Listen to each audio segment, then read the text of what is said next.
저는 올해 40 후반 주부입니다. 사연을 듣다 보니 예전에 손 윗동서들이 저한테 했던 것들이 생각나서 이렇게 찾아왔어요. 학교 다닐 때도 안 당한 왕따를 동서들이 했어요. 그것도 고졸이라는 이유로 말입니다. 그렇게 학벌 가지고 무시하니 유치해서 뭐라고 대꾸하기도 싫었습니다. 그렇다고 일일이 저는 어떤 대학 다니다 이래저래서 그만두었다고 하기가 오히려 창피했어요. 고졸이면 안 됩니까? 고졸이라도 성공한 사람 많거든요. 제 인생에서 솥 윗동서들 같은 사람은 다시 만나기도 싫어요. 저는 삼형제 중 막내인 남편과 결혼하다 보니 동서가 둘이나 생겼습니다. 괴롭게도 저보다 나이가 어렸어요. 큰형님은 저보다 2살이나 어리고 둘째 형님은 3살 어려요. 그래도 저는 꼬박 형님이라고 높여줬어요. 예의는 지켜야 하니까요. 하지만 그 사람들은 아니었어요. 제가 고졸인 것이 가문의 수치라고 했어요. 늘 무례했고 불쾌했죠. 그런 사람들 안 보고 살고 싶었지만 같은 아파트 단지에 살 수밖에 없었어요. 시부의 소원이 다 함께 모여 사는 거라고 했거든요. 그러던 어느 날 아파트 단지 안에 영어 원서 읽기 모임이 개설되었더라고요. 주부들 취미생활을 돕는다고 관리소에서 주최한 행사였어요. 저도 영어에 관심이 많아 그 모임에 나갔는데요. 거기서 만난 두 형님이 부들부들 떨고 있는 게 아니겠어요. 제가 감당하기 어려운 모임이라나요. 이대 영문과를 나온 선배 후배 사이인 형님들은 자신들에게 맞는 수준이라 고졸인 저는 안 된다는 겁니다. 무슨 염치로 우리 모임에 나와? 재수없어. 아무 곳이나 들이대면 어떡해. 여기 어려운 원서만 읽어. 고졸은 어려워서 안 돼. 그러니까 집안의 수치잖아. 일어나, 가자. 다들 왜 그러세요? 제가 못 올 것 같나요? 고졸도 영어 잘하고 좋아해요. 저는 방긋 웃는 얼굴로 천연덕스럽게 자리에 앉았습니다. 동서들은 수준 안 맞는다고 혀를 차며 모임방을 나가버렸습니다. 주변 사람들은 저를 곤란한 듯 쳐다봤어요. 고졸은 원서를 못 읽나요? 게다가 동서들이 저를 무시하니 더 속상합니다. 가족이잖아요. 하긴 지금껏 살면서 형님들의 따돌림은 부지기수였어요. 도대체 동서지간으로 지내면서 학벌이 무슨 소용인가요? 게다가 저 영어 잘합니다. 고졸이라고 무시하면 안 돼요. 어릴 때부터 영어 유치원도 다녔거든요. 원어민 수준으로 영어도 하고 원서도 그냥 읽어요. 그러나 공식적인 학벌은 고졸입니다. 그것 때문에 다들 이렇게 저를 외면해요? 옛날에 공부 잘했던 것이 무슨 벼슬이라고요. 왕년에 대학 안 나온 사람 서러워 살겠어요. 미안하지만 진짜 고졸이었으면 당장 수능이라고 볼판이었어요. 그러나 형님들이 모르는 것이 있어요. 저 대학 입학 합격증도 있어요. 비치 못할 사정으로 졸업 못했을 뿐이죠. 그리고 따지고 보면 저 형님들보다 공부 엄청 잘했습니다. 왜냐고요? 서울대 의대 정시에 붙었거든요. 그동안은 저러다 말겠지 싶어 귀찮아서 관심을 두지 않았는데요. 그러다 제 딸까지 무시당하자 신경질이 나서 참을 수가 없었어요. 그래서 집안 어딘가 있을 서울대 합격증을 찾아두었죠. 여차하면 보여줄 생각이었어요. 근데 그냥 보여주긴 싫었어요. 뭔가 극적인 순간이 필요했어요. 그래야 창피를 크게 당하죠. 벼르고 벼르던 어느 날 온 가족이 모여있을 때 저는 서울대 의대 합격증을 들이밀었습니다. 두 형님은 보자마자 서로 입을 다물지 못하네요. 공부하고 싶어도 사정 때문에 못한 사람이 얼마나 많은데요. 자기들은 좋은 환경에서 공부만 해놓고 그 난리를 치는 겁니다. 그거 누가 못해요? 그래서 서울대 입학한 제가 이대 입학한 동서들에게 사이다 한 병씩 먹여드렸습니다. 제가 어떻게 했는지 들어보실래요? 저는 소위 파락군에서 태어나고 자랐어요. 유치원부터 고등학교까지 고액교육만 받았는데요. 자랑이 아니라 오히려 그런 고가의 교육들이 제 인생의 패착이 아닐 수 없어요. 중요한 것은 돈으로 배울 수 없는 법이니까요. 그런 환경에서 살다 보니 저는 고등학교 때까지 공부 못하고 대학 못 나오면 죽는 줄만 알았거든요. 세상에 나오니 대학 안 나온 사람이 더 많고 학창시절 공부 잘했다고 인생을 더 잘 사는 것도 아니란 것도 나중에 알았어요. 여러분도 아시다시피 졸업장이 인생을 사는데 하나도 쓸모가 없잖아요. 문제 하나 더 맞춘다고 진리를 깨우치는 것도 아니니까요. 게다가 서울의대에 합격한 것도 의사가 되기 위해서도 아니었어요. 그저 과시하고 싶다는 허영이었죠. 나 이렇게 잘났다 이런 것들 말이에요. 이렇게 학벌이 아무것도 아니구나 알게 된 것도 제 인생이 갑자기 달라졌기 때문일 텐데요. 바로 아버지의 죽음이죠. 그 죽음이 아니라면 제 동서들과 다를 바 없는 사람이었겠죠. 지금도 보세요. 좋은 대학 나왔다고 인격이 훌륭한가요? 오히려 더 탐욕스럽고 독단적이죠. 동서들도 이런 부분을 깨우쳤으면 좋겠다고 생각했어요. 왜냐하면 우리 아이들이 보고 배울 수 있으니까요. 하여튼 제 인생이 달라진 것은 바로 아버지의 죽음이었어요. 아버진 개인 사업을 하셨는데 외국에다 우리 옷을 파는 일을 하셨어요.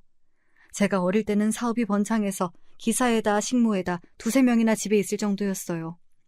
제 친모는 어렸을 때 돌아가셨는데요. 새엄마로 들어온 여자는 식모하고 나이가 똑같은 분이었죠. 계모라서 절 구박하고 이런 건 전혀 없었어요. 오히려 저랑 아버지 몰래 극장에도 가고 새벽에 야식도 시켜 먹고 친구처럼 지냈어요. 그러다 제가 중학교 입학할 무렵 남동생이 태어났는데요. 늦둥이 아기가 얼마나 귀엽던지 집안에 웃음꽃이 만발했어요. 게다가 제가 전교 1, 2등을 다툴 정도로 공부도 잘했고요.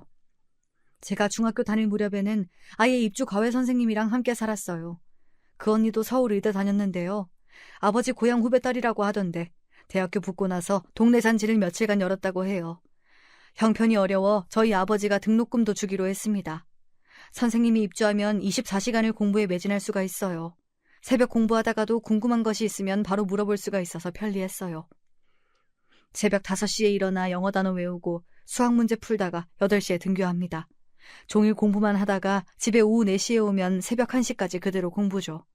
잠도 겨우 4시간 자고 말이죠. 그 과외 교사 말고도 학원 강사를 새벽에 집으로 불러 공부도 했어요. 아버지는 제 공부를 위해서는 뭐든지 다 해줬어요.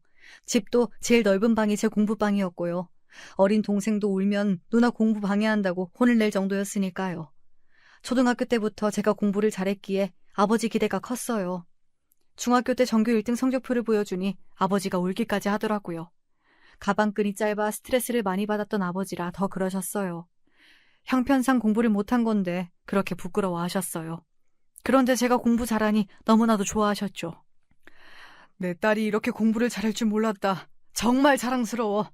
아버지가 하나 약속하마. 너 서울의대 가면 아버지 재산 다 준다. 변호사 오라 그래서 유언으로 남길 거야. 아버지, 남동생은 안 줘도 돼요? 서울의대 자신 있거든요. 여보, 저도 서울대 가면 줄래요? 당신도 참. 우리 머리가 텅텅 비었는데 어떻게 가능하냐? 어머, 나도 대학 나왔어요. 똥통대학 나온 거? 서울의대랑 비교를 마라. 아, 모르겠고 나중에 따말하기 없게 해요? 그래 임마. 너만 서울의대 가봐. 아버지가 발가벗고 시청 앞에서 춤을 춘다 쳐. 그렇게 아버지 기대를 한몸에 받고 저는 풍족하게 공부했는데요. 제가 고등학교 다닐 무렵 사업이 기울기 시작했어요. 아버지는 티를 내지 않기 위해 주변 사람들에게 돈을 빌렸나 봅니다. 저는 그것도 모르고 윤택하게 살았죠. 교육비를 그렇게 투자하는데 공부 못하기도 어려웠어요. 물론 모든 환경이 갖춰져 있어도 안 하는 사람이 있다고 하지만 저처럼 과목별로 과외교사가 있고 그 과외교사를 관리하는 교사까지 있었으니 공부를 못하기가 어려웠어요.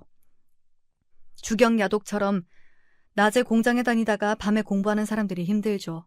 제가 뭐가 힘들겠어요? 속옷도 챙겨줘, 아침 먹여줘, 철마다 한약 먹여. 뭐가 아쉬워서 공부를 못하겠어요? 물론 그때는 그걸 몰랐죠. 공부도 하기 싫고 확 놀고만 싶었는데 지금 생각하니 그때가 제일로 행복했어요. 결국 저는 아버지 소원대로 서울대 의대에 입학했어요.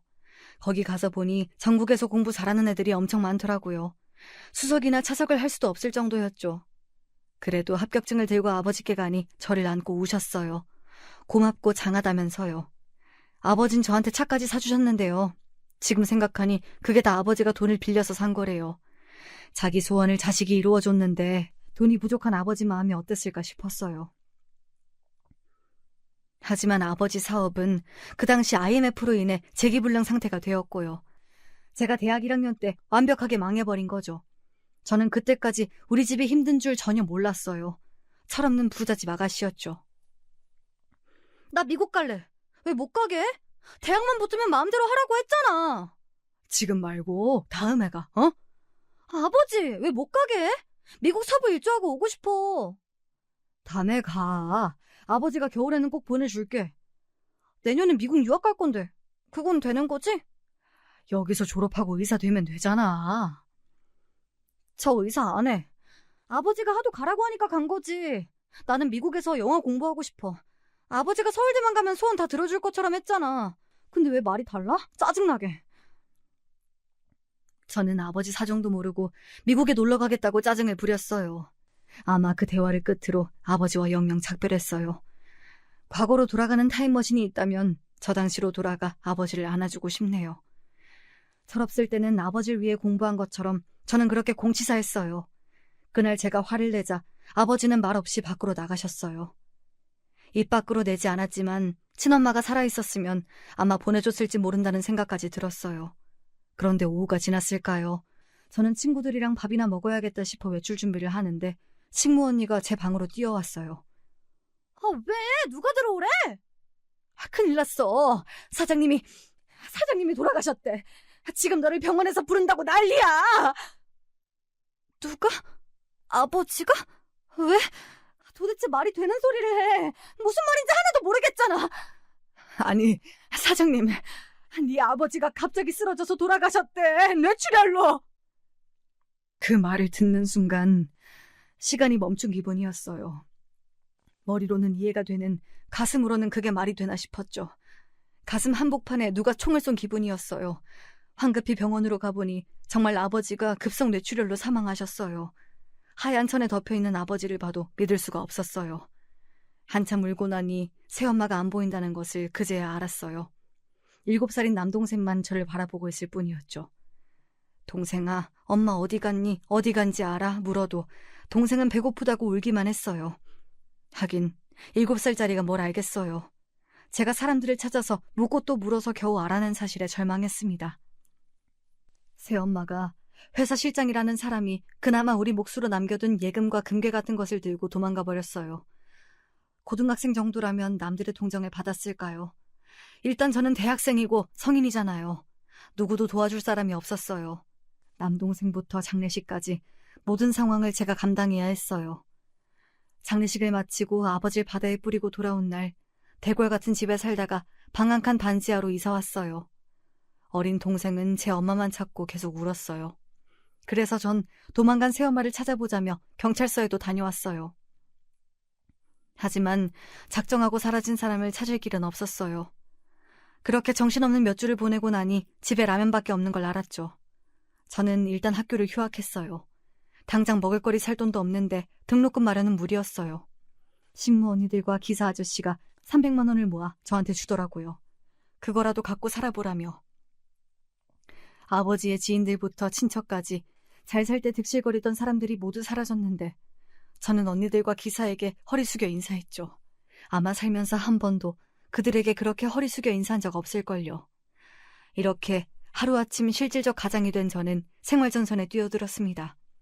저는 제가 좋은 대학에 합격했으니 일자리를 손쉽게 구할 수 있을 거라고 생각했지만 편의점이나 식당, 마트 같은 곳에서 일하기엔 서울대 의대 합격증은 도움도 안 됐어요. 실질적으로 경력이 없어 아무도 채용하지 않았죠. 더 부담스러워했어요. 결국 과외를 하고자 결심했지만 그 당시에 IMF니 과외를 하겠다고 공고문을 붙여놔도 연락이 없더라고요. 친구들에게 겨우 부탁해서 알아보니 입주 가정교사 자리밖에 없더라고요. 입주 가정교사를 하면 돈도 많이 받지만 동생 때문에 그러지도 못했죠. 몇 달을 고생하다가 겨우 중학생 여자애 영어와 수학을 가르치게 되었어요. 동생이 어린이집 가는 낮에 하면 좋겠지만 그게 쉽지 않았어요. 그래서 할 수 없이 동생을 재우고 몰래 집을 빠져나왔어요. 그런데 어느 날 과외를 마치고 집으로 가는 길 집 앞에 경찰관들이 있는 것이 아니겠어요? 아니 학생, 그 어린애를 혼자 두고 가면 어떡해. 하도 울어서 신고가 들어왔어. 근데 애가 문을 열 줄 알아야지. 그래서 문 깨고 들어갔어요. 오늘 이 집에서 못 자. 경찰차 안에서 울고 있는 남동생을 저는 그냥 꽉 안아줬어요. 동생은 저를 보더니 대성통곡을 하는 겁니다. 자다가 깼는데 제가 없으니 놀랬던 모양이에요. 반지하 현관문은 경찰관들에 의해 해체되어 있었어요. 저는 그날 동생과 함께 지구대 숙식실에서 잠이 들었습니다. 그러고 나니 동생은 절대로 제품을 떠나지 않았어요. 결국 과외도 그만두고 말았죠. 동생은 새엄마가 집을 나간 후에 정신적으로 불안정했어요. 오줌도 싸고 바닥에 기어다니는 퇴행에 밤에는 경기를 일으켰어요. 과외는 일단 접고 일단 동생을 돌보기로 했죠. 며칠 제가 집에 있으니 안정이 되긴 했어요. 겨우 달래서 어린이집에 보내곤 고졸이라고 하면서 낮에 편의점 아르바이트를 시작했어요. 평생 걸레를 빨아본 적도 없는데 공부보다 이런 일이 왜 힘든 걸까요? 게다가 남에게 싫은 소리 하나 들어본 적 없었던 저였는데 말이죠. 다짜고짜 반말하는 사람부터 시간 있니? 몇 살이니? 애인 있니? 이런 것을 캐묻는 아저씨까지 각양각색의 사람들을 만났어요. 아버지가 보여준 세상은 참 아름다웠는데 이런 것들은 날 것 그대로였어요.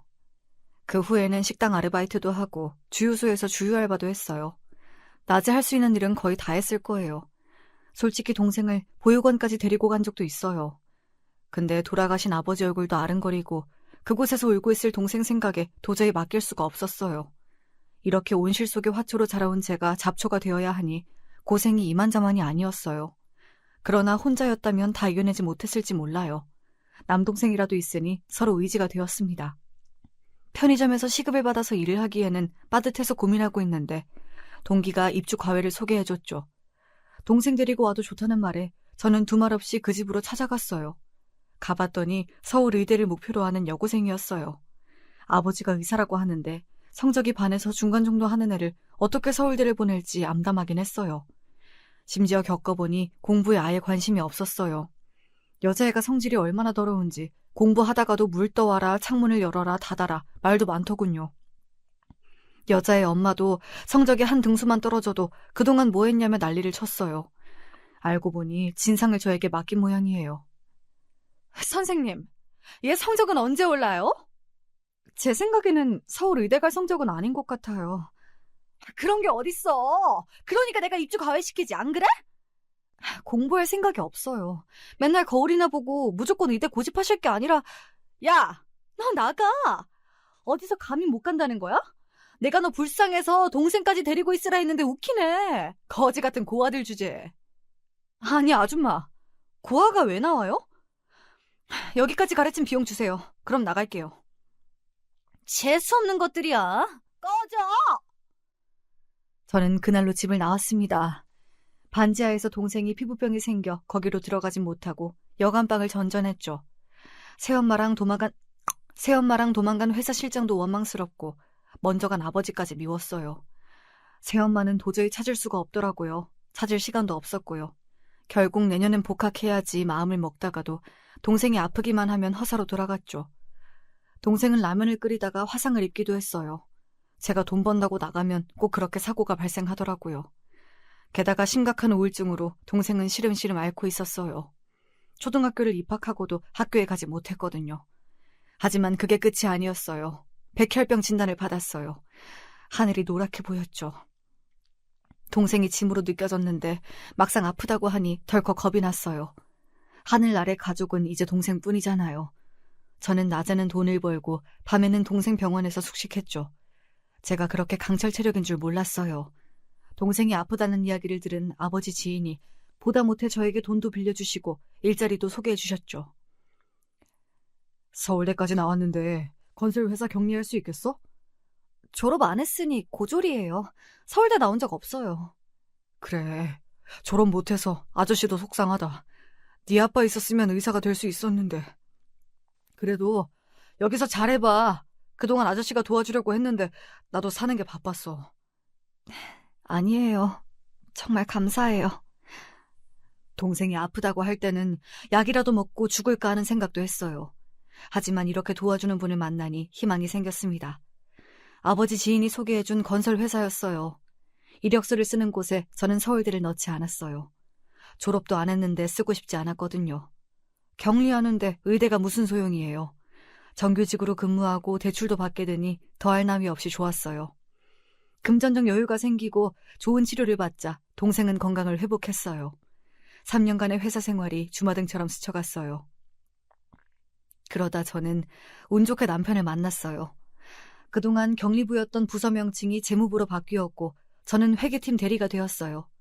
남편은 회계팀에 들어온 신입사원이었고요. 일도 잘 못해서 저한테 싫은 소리 많이 들었거든요. 하필 제가 근무하는 회계팀에 들어와서 다 해놓은 일까지 망쳐버리잖아요. 저기요, 머리가 나쁜 거예요? 아니면 골탕 먹이는 거예요? 부가세 적립문서 저장 하나도 안 되어 있는데요. 문서 작성하고 저장 중간중간에 누르는 거 기본 아닌가? 갑자기 회사 정전이 된 걸 어쩔 도리가 없네요. 언제 다 하죠? 나 야근 못해요. 되게 다 해요. 이 많은 걸요? 내 아침까지 혼자선 다 안 되는데. 아직 남동생이 초등학생이라 일 끝나고 서둘러 집에 가야 했거든요. 저녁도 줘야 하고 약도 챙겨야 하는데 평소 같으면 그냥 갔을 텐데요. 이 남자가 혼자 컴퓨터 앞에 앉아있는 게 왜 짠하게 보일까요? 우리 집에 갈래요? 가서 같이 해요. 네? 무슨 소리? 집에 가도 돼요? 아님 여기서 혼자 하세요. 혼자 사세요? 설마? 초등학생 동생이랑 같이 살아요. 아니, 무슨 생각을 하는 거예요? 남편은 제가 수작을 부린다고 생각했나 봐요. 저는 동생이 백혈병을 앓고 나서부터 자연식품으로 식사를 준비했거든요. 초등학생이라도 애는 애니까 밥이랑 영양제 등을 챙겨줘야 했어요. 게다가 규칙적으로 저녁 7시에는 어김없이 밥을 먹어야 해서 저는 업무를 싸들고 집에 가서 많이 했거든요. 그걸 계기로 저희는 자연스럽게 사귀게 됐어요. 남동생이랑 잘 놀아주는 것부터 마음에 들었거든요. 하지만 남편의 정체는 어리숙한 신입사원이 아니고 사장님 막내 아들이라는 겁니다. 사장 아들이면 좋아해야지. 죽상을 하고 그래? 헤어질 거면 더 이상 사귀지 말자. 난 상처받는 거 싫어. 헤어지지 말자는 거야? 그럼, 우와, 프로포즈야? 나 장난 아니다. 자기 엄마 찾아오기 전에 헤어지자고. 드라마에서 보면 그런 장면 있잖아요. 너 따위가 감히 우리 아들이랑 사귄다고? 헤어져. 그러면서 사장이나 사무가 이거 먹고 떨어져 식으로 봉투 내밀고 그 다음 회사에서 쫓아내는 상상을 했거든요. 근데 이 집안은 그러지 않았어요. 아들이 많아서 그런지 경리랑 사귀고 결혼한다고 해도 말리지 않더라고요. 시무와 시부는 결혼 후에도 남동생이랑 사는 것까지 허락했어요. 망나니 같은 아들 마음 잡게 해준 게 고맙대요. 미국에서 대학은 나왔는데 부모 돈이나 쓰고 놀기만 했대요. 그래서 당장 한국으로 들어오라고 했고 군대를 다녀온 뒤 회사에 넣고 고생 좀 시키자 했는데 저를 만나 꽤 성실해졌다며 오히려 저를 더 좋아하셨어요. 회사에는 삽시간에 소문이 퍼졌고 저는 신데렐라가 되어버렸네요. 고졸 격리가 출세했네 같은 소리는 화장실에서 많이 듣긴 했죠. 남편은 미국 명문대를 졸업했어요. 사람들은 제가 주눅이 들 줄 알았나 봐요. 대화가 통하냐 이런 말도 많이 들었는데요. 대학 입학하고 책 안 보는 대학생이 얼마나 많은데요. 저는 격리하고서 학문의 즐거움을 느꼈어요. 돈이 없으니 근처 도서관에서 책을 얼마나 읽었는데요. 결혼 생활은 나름 나쁘지 않았어요. 남편은 저를 만난 후에는 성실하게 회사 생활 잘했고 시부 시모도 상식적인 분이셨죠. 문제는 말이죠. 남편의 형들이 데려온 여자 둘, 바로 형님이었어요. 제가 딸을 낳고 몇 년이 지나자 남편의 큰형이 결혼했어요. 형님 될 사람은 처음 인생은 나쁘지 않았는데요. 신혼여행 다녀오고 첫 번째 명절날 갑자기 저에게 질문을 했어요. 동서는 어느 대학 나왔어? 저 대학 안 나왔는데요. 뭐? 고졸이야? 고졸이 어떻게 서방님하고 결혼해? 말이 안 통하겠다. 고졸 격리라는 말 듣고는 나 안 믿었어. 와, 나 고졸 처음 봐. 주변에 다 대학 나와서 말이야. 근데 서방님하고는 말이 통해? 형님이 잘 몰라서 그러는데요. 결혼하면 남편이랑 말 안 통해요. 얼마나 마누라 말을 안 듣는데요. 그건 고졸이랑 대졸이랑 전혀 상관이 없어요. 고졸이라서 그런가 뻔뻔하네. 알겠어. 제가 한마디도 안 지니 형님의 똥 씹은 표정은 예술이었어요. 고졸을 고졸이라고 하는데 어쩌겠어요. 저도 대학 공부를 더 할까도 생각했지만 그게 필요하지 않았어요. 아이가 태어나고 남동생까지 돌보기에 시간도 벅찼기 때문이에요. 그 후에 남편의 둘째 형도 결혼하게 되었어요. 큰형님이 소개해준 여자였는데요. 큰형님의 대학 선후배라고 하더라고요. 그때부터였습니다. 두 형님이 저를 슬슬 피하기 시작했어요. 자기들하고 수준이 맞지 않는다고 하더라고요. 그 말에 저는 대놓고 웃었어요. 초등학생들도 그런 말 쓰지 않을 것만 같았거든요. 멀리 떨어져 살면 그게 문제가 되지 않아요. 안 보면 되니까요. 그러나 삼형제가 모두 짝을 찾게 되니 시부는 함께 모여 살자고 제안하셨어요. 내가 건설업에 뛰어든 것은 너희하고 같이 살 단지를 만들기 위함이었어. 한 집에 살면 좋겠지만 그건 개인 프라이버시는 보장 안 되잖아. 아파트 단지 만들었으니 거기서 다 함께 살자. 대신 장남은 우리 데리고 살면 좋겠구나. 시부의 회사에서 15개 동 정도의 아파트 단지를 수도권에 세우셨어요. 나름 큰 평수였는데 기반시설이 잘 되어 있어 분양을 모두 마쳤어요. 그래도 자식들과 한 울타리에 살고 싶다고 아파트를 하나씩 주셨어요. 형님 두 분이 부담스럽긴 해도 어쩌겠어요. 가족이니까요. 같이 살면서 부대끼면 어울릴 수 있겠지 싶었죠. 큰형님은 가장 큰 평수를 받으셨는데 대신 복층으로 시부모를 모시고 살게 되었어요. 그래서 어쩔 수 없이 시부모님 댁에 가면 큰형님과 마주칠 일이 많거든요. 그런데 이상하게 아이들이 커갈수록 고졸, 대졸 나누는 게 점점 심해지는 거 있죠? 어느 점심때 시모가 저희를 불렀어요. 좋은 데서 점심을 사준다고 하네요. 어머님 차를 타고 한강이 보이는 호텔에 도착했어요. 맛있는 피자를 사준다고 이탈리아 식당에 모였거든요. 어머님, 오늘 점심은 제가 대접할게요. 맨날 좋은 것만 사주시고. 저번에 사주신 스카프도 너무 감사해요. 한정판이던데요. 친구들이 너무 부러워해요. 네, 어머님. 저도 스카프 오늘 하고 왔어요. 어때요? 그래, 어울린다. 막내는 어때? 마음에 드니? 저는 못 받았는데요? 무슨 소리야? 저번에 내가 줬잖아. 저번 주 분리수거 할 때. 그때 쓰레기 주셨지. 스카프는 없었어요. 어머, 내 정신 좀 봐. 스카프 전해준다는 거 제가 깜빡했어요. 미안해, 동서. 매번 이런 식이었어요. 시모가 막내도 갖다 줘라 하는 게장이나 보리굴비 이런 것들 하나도 오지 않았어요. 시모가 잘 먹었니 물어보는 문자를 보고서 제가 안 거죠. 그래서 달려가 왜 안 주세요 하면 그제야 어머머 하면서 다 먹었다고 하는 겁니다. 자기가 애 낳고 건망증이 심해졌다고 하면서요. 주기 싫어서 그런 거 다 아는데 그렇게 시치미를 딱 떼더라고요. 어머니, 이제 그런 거 있으면 저 직접 주세요. 형님들 자꾸 깜빡하세요. 저보다 어리신데 말이에요. 그래, 그럴게. 스카프 오렌지색이라 막내한테 잘 어울릴 텐데. 네. 찾아서 꼭 전해줄게요. 어머님은 마음이 넓으세요. 제가 아는 집은 며느리 될 사람 전문대 나왔다고 하니 반대하고 난리였는데 말이에요.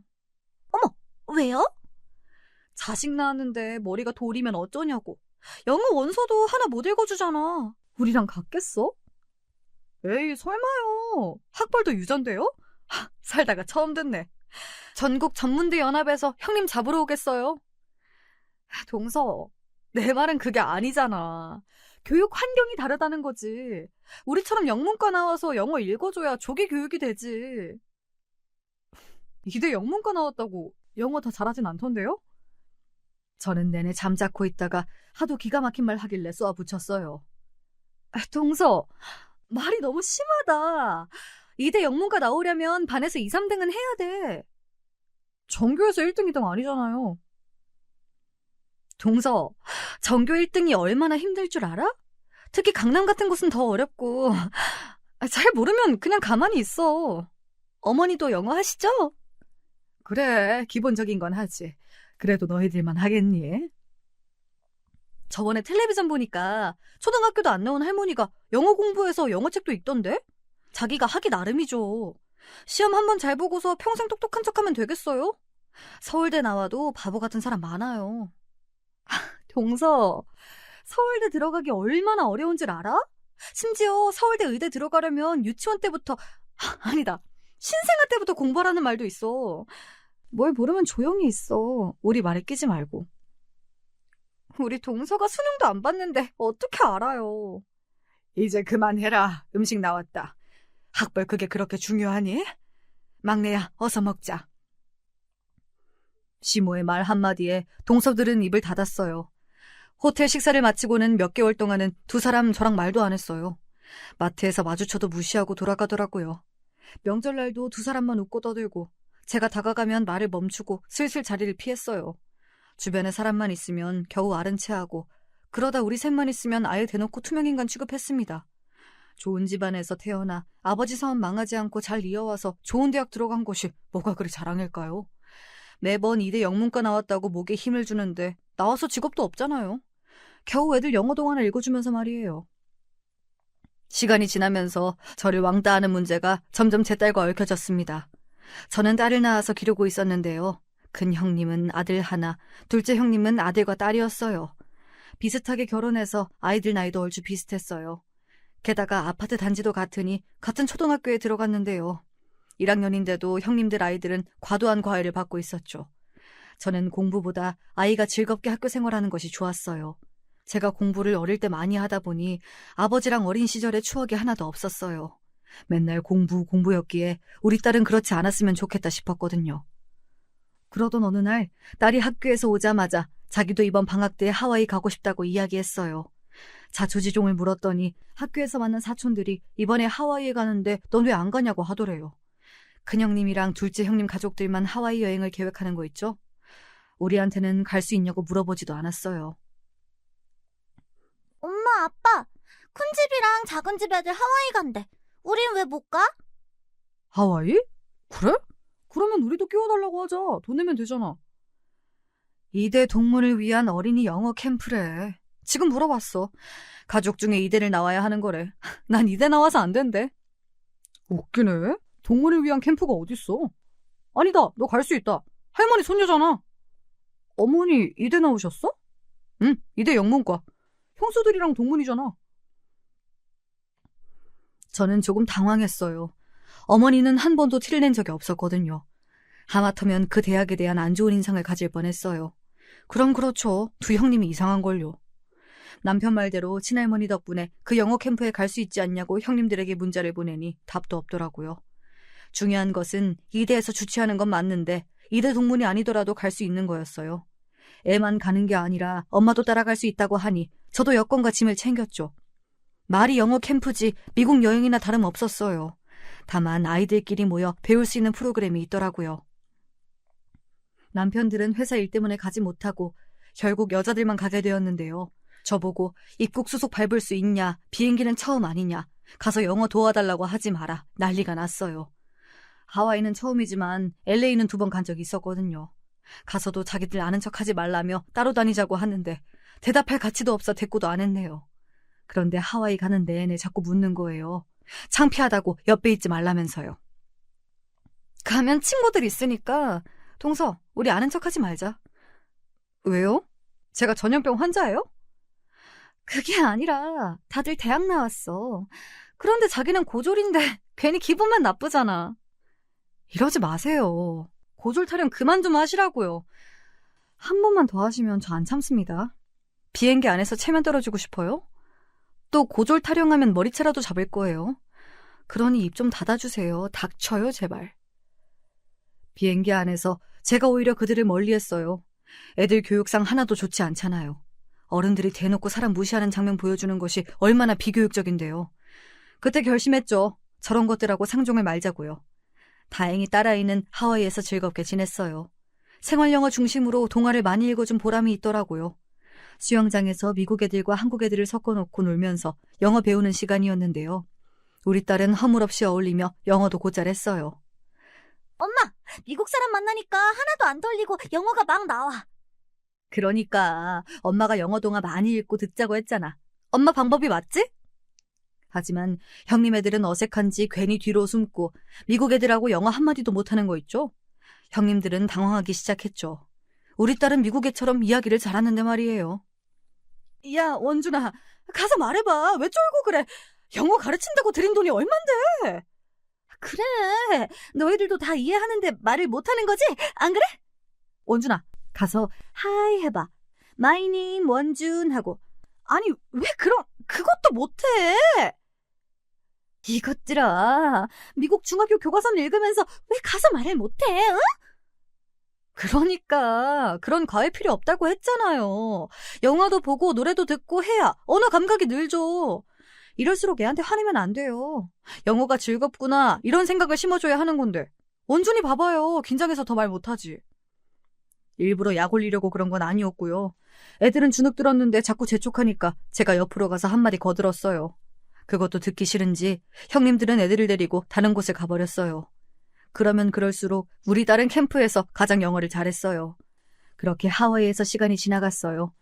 제가 겁도 없이 잘 다니니까 작은 형님이 옆에 와서 또 그러더라고요. 가만히 보니까 동서는 고졸이라서 겁이 없지? 나는 문법이 먼저 떠올라서 말이 안 나와. 동서는 그래도 대화한다, 미국 사람이랑.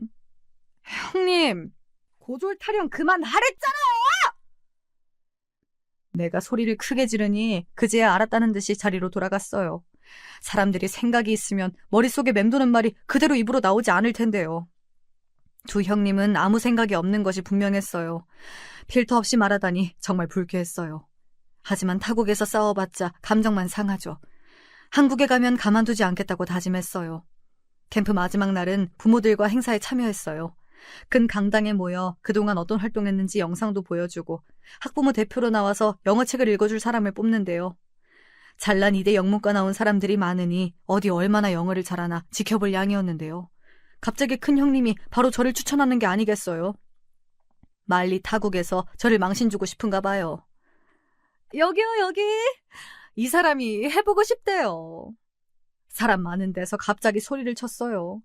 바로 한 달 전 영어 원서 모임을 제가 왜 나갔는지도 잊었나 보죠.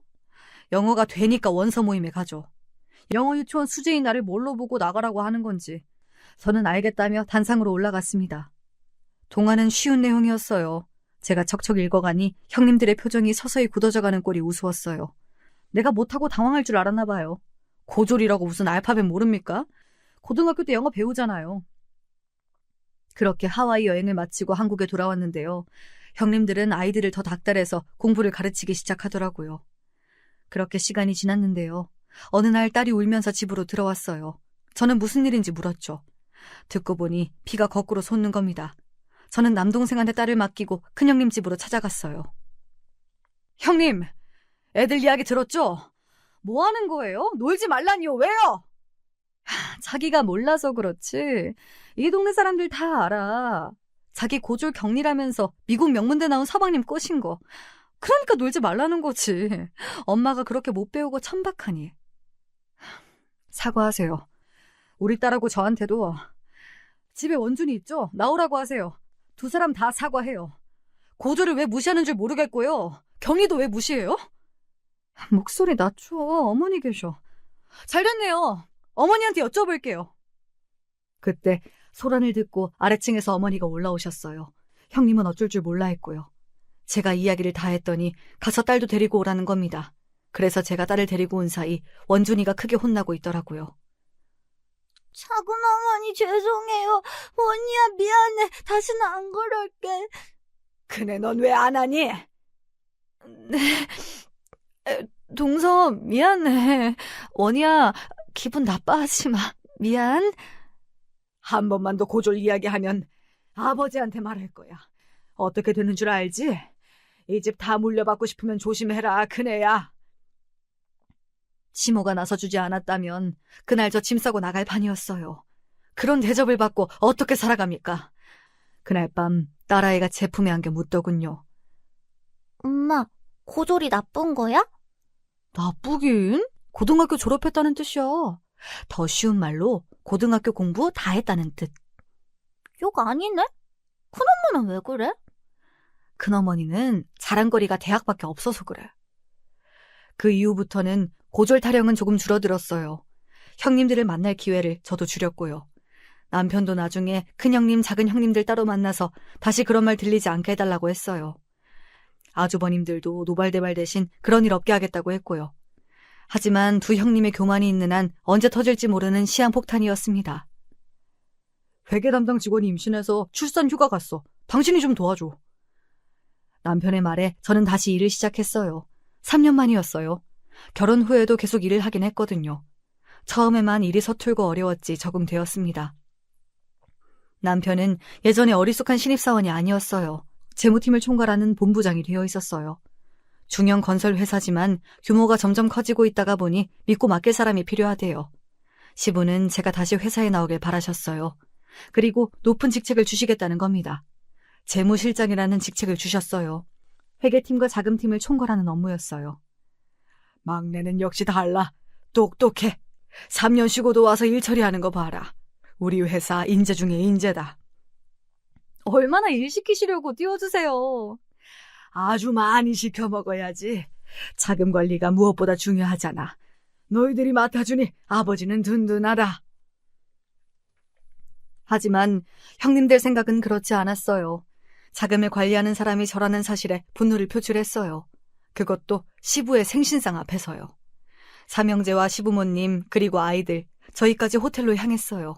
고맙게도 시부는 제 동생도 집안 행사에 꼭 불러주십니다. 저는 오랜만에 회사 복귀를 해서 피곤했지만 시부의 마음이 감사해서 즐거운 마음으로 참석했어요. 집에서 해드리겠다고 해도 며느리들 힘들다고 호텔에서 중국 요리 먹자고 하셨어요. 시부랑 시모를 보면 결혼 잘했다는 생각이 드는데 형님들만 보면 체하는 느낌이에요. 축하 노래도 부르고 선물도 드리고 행사가 어느 정도 끝이 나자 갑자기 형님이 벌떡 일어나는 겁니다. 아버님, 드릴 말씀이 있습니다. 저도 있어요. 해봐, 뭔데? 막내 동서가 회사에서 중요한 업무를 맡고 있는 게 부당하다는 생각이 들어서요. 그 말이 떨어지자마자 남편이 일어나려고 하는데 제가 말렸습니다. 도대체 뭐라고 할지 들어보고 싶었어요. 막내 동서는 자격이 없어요. 그런 사람이 어떻게 회사 돈 관리를 해요? 그건 또 무슨 말이야. 막내는 회사 일 오래 했잖아. 특히 재무관리는 머리가 좋아야 하는데 막내 정도면 자격 충분하지 왜? 대학을 안 나왔잖아요. 대학을요. 그럼 그렇죠. 저 사람들의 마음속에는 대학으로 서열을 나누고 있는 게 분명해요. 그렇다면 자기보다 높다고 객관적으로 입증되면 어쩌려고 그럴까요? 그건 원준이 엄마 너도 중퇴잖아.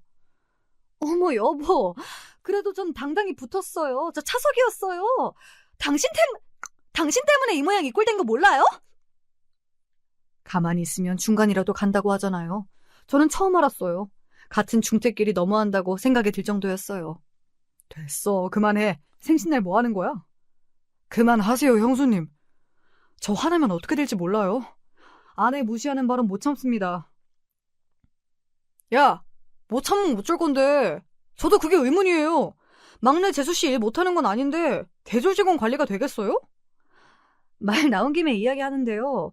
동서는 그냥 고졸이잖아요. 그런 사람이 회사에 높은 직책을 가지고 있으면 회사 체면이 말이 아니죠. 저도 친정에 뭐라고 해요? 저도 마찬가지예요. 전 졸업도 했고 대학원도 나왔어요. 그런 사람은 집에 두시고 고졸 막내 동서는 재무팀장이요? 솔직히 말이 팀장이지 회사 중역이나 나름으로 없어요. 듣고 보니 그건 그렇구나. 그럼 너희들도 회사에서 일을 하던지. 그럼 되겠니? 인제 와서 그건 무리예요. 동서도 저희랑 똑같이 만들어주세요. 그래야 그게 공평할 것 같아요. 원준이가 뭐라고 하는 줄 아세요? 자기도 고졸한대요. 그래도 할아버지 회사에 취직되니 공부 안 하겠대요. 여기서 서울대 합격한 애들 있냐? 없죠. 우리 애들 서울대 갈 실력은 아니었어요. 그니까 공부는 막내 며느리가 제일 잘했지. 그게 무슨 말씀이세요? 서울대가 왜 나와요, 아버님? 서울의대 들어갈 실력이면 말 다 했잖아. 그럼 됐냐? 우리 회사 잘난 놈들도 서울대는 없다. 알아? 그렇다고 서울대가 답이라는 게 아니야. 첫째 네가 물어보니까 대답한 거다. 예? 막내 동서가 서울의대 실력이라고요? 실력은 아니고요. 서울의대 다니다가 말았어요. 근데 재무관리는 제가 따로 공부 중이에요. 그러니까 걱정하지 마세요, 형님들. 말도 안 돼. 그걸 어떻게 믿어요, 믿길. 합격증 있는데? 그것도 안 믿으시면 말고요. 아님, 입학식 사진이라도 보여드려요? 제가 아무리 믿어달라고 해도 두 형님은 막무가내였죠. 호텔에서 차를 타고 우리 집에 오셔서 서재 안에 서랍을 열어 오래된 합격증을 보여드리니 아무 말도 못하고 각자 집으로 돌아가셨네요. 그럼 우리 엄마가 이긴 거야? 아니야. 엄마가 큰엄마, 작은엄마보다 공식적으로 공부를 더 잘했을 뿐이야. 어쩐지 속이 시원한 느낌이 들긴 들었어요. 웃긴 건 그 이후 두 형님 사이가 점점 멀어졌다는 사실이에요. 형님도 고졸이면서 막내 동서만 뭐라고 했어요? 정말 불쾌해요. 입학한 거면 졸업이랑 같은 거지, 그게. 그럼 막내 동서는 서울의대 졸업이에요? 창피하게 이게 뭐야. 저 형님이랑 이야기 안 하고 싶어요. 저 가요. 주차장에서 두 사람이 싸우는 걸 본 남동생이 이야기해 준 거예요. 고졸이니 중퇴니 자격 미달이다 다들 말씀이 많아서 저도 대학에서 회계 공부를 시작했어요. 물론 서울대는 아닙니다. 그동안 졸업장이 뭐가 중요하냐 했지만 결국 자격이 필요한 거니까요. 제가 입학증서를 형님들에게 보여준 그 일 벌써 수년 전 일이에요. 저는 회계 업무로 대학을 졸업했어요. 제가 공부를 계속하니 자연스럽게 우리 딸도 공부를 잘해 서울대에 들어갔어요. 의대는 아니고요. 국문과에 들어갔는데요. 자기가 하고 싶은 공부가 있대요. 큰 형님 아들은 결국 대학 입시에 실패해서 해외로 떠났고요. 둘째 형님 아이들은 재수에 삼수하고 있고요. 저는 계속 회사에 다니면서 점점 승진했어요. 질투가 심한 두 형님은 학벌이 중요한 것 아니라고 아무리 이야기해도 달라지진 않았어요.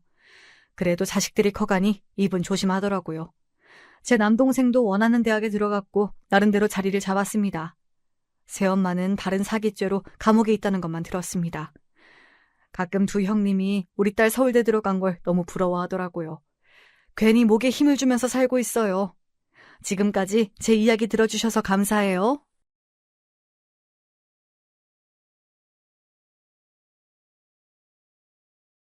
안녕하세요. 저는 70대 남성입니다.